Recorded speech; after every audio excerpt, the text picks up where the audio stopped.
So, only one place to start this morning, and that's the inter-Korean talks at the border, the first high-level dialogue between the South and North in 2 years. There's a renewed sense of optimism that the two sides can start 2018 as they mean to go on.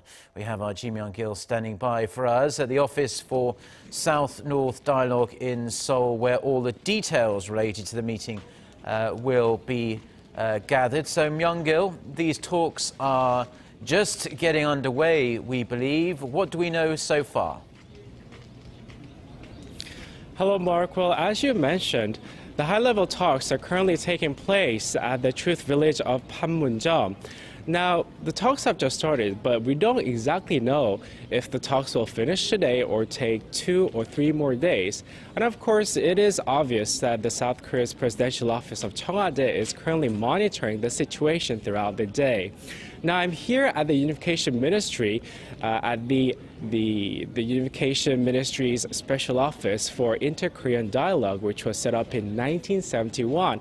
And this is where all the information will be gathered throughout the day.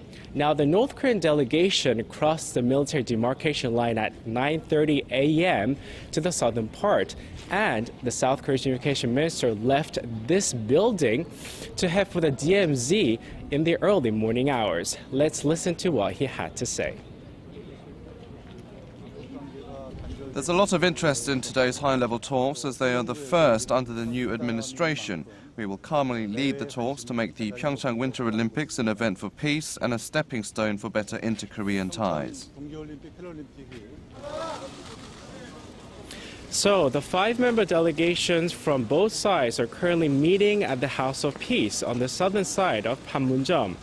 The South Korean delegation is led by Unification Minister Ji Myung-kil, and the North Korean delegation is led by Lee Sun-won, the chairman of North Korea's committee dealing with inter-Korean affairs. The breakthrough call between Seoul and Pyongyang came last week after North Korean leader Kim Jong-un's New Year's address and the reopening of a communication hotline at Panmunjeom.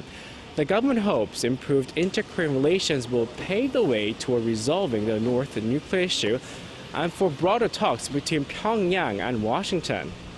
And Myung-kil, the Pyeongchang Winter Olympics is expected to top the agenda, as that is the main purpose for this meeting. But many people do hope the two sides can also thrash out their differences on a number of other issues as well. Now, that's right, Mark. Helping North Korean athletes attend the Pyeongchang Winter Olympics will be the focal point in the talks. But there are hopes that maybe other issues, such as the reunion of families separated during the Korean War in the 1950s, and even the possibility of reopening the Kaesong Industrial Complex, could be part of the talks. Now, it is unsure that many talks will be at the talks will be issued. There will be many topics at the talks, but since the two Koreas haven't met for 2 years, we don't know if the talks will be able to have a fruitful outcome, since the last talks were done in December 2015.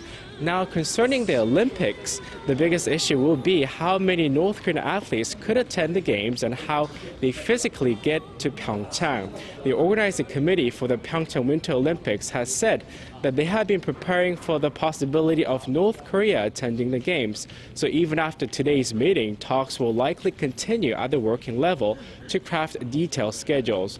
In July last year, Seoul proposed holding military talks on easing border tensions and a Red Cross meeting to discuss reunions of divided families.